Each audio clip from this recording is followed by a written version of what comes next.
আজকে আমি ল্যাটা মাছের তেল ঝাল করব, তার জন্য 3টে ল্যাটা মাছ নিয়ে নিয়েছি। এখন এগুলোকে তেলে ভেজে নেব।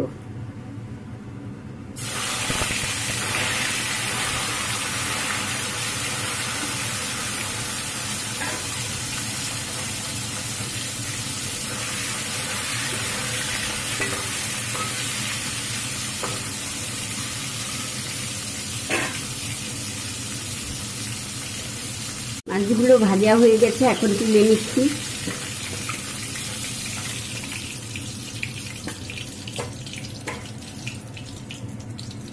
ওই তেলে আমি আলুগুলোকে ছেড়ে দিচ্ছি।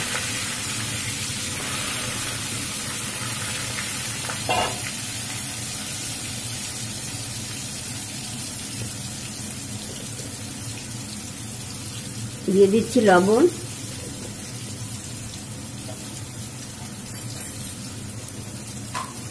দিয়ে দিলাম কালো জিরে,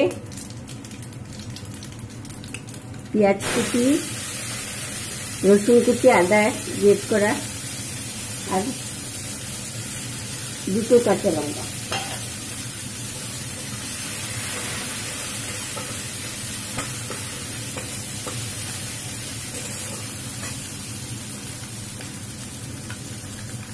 একটা মশলার পেস্ট বানিয়ে নিয়েছি।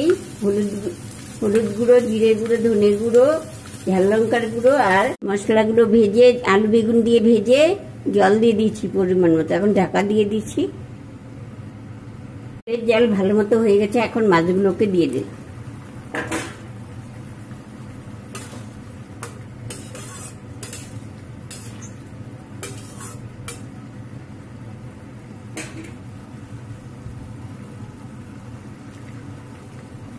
এখন ধনে পাতা কুচি দিয়ে দিলাম।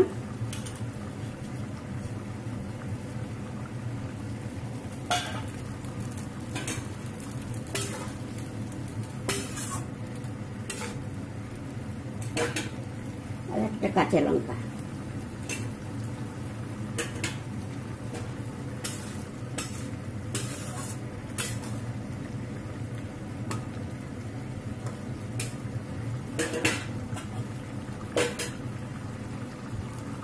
ঝোলটা পুরোপুরি রেডি। তেল ঝাল ল্যাটা মাছের পুরোপুরি রেডি। এখন ঢেলে নেব।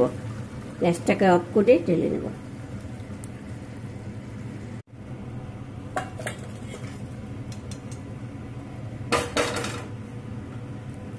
তৈরি হয়ে গেল ল্যাটা মাছের তেল ঝাল আলু বেগুন দিয়ে। রান্নাটা খুব সুস্বাদু হয় এভাবে রান্না করে, দেখুন আপনারা।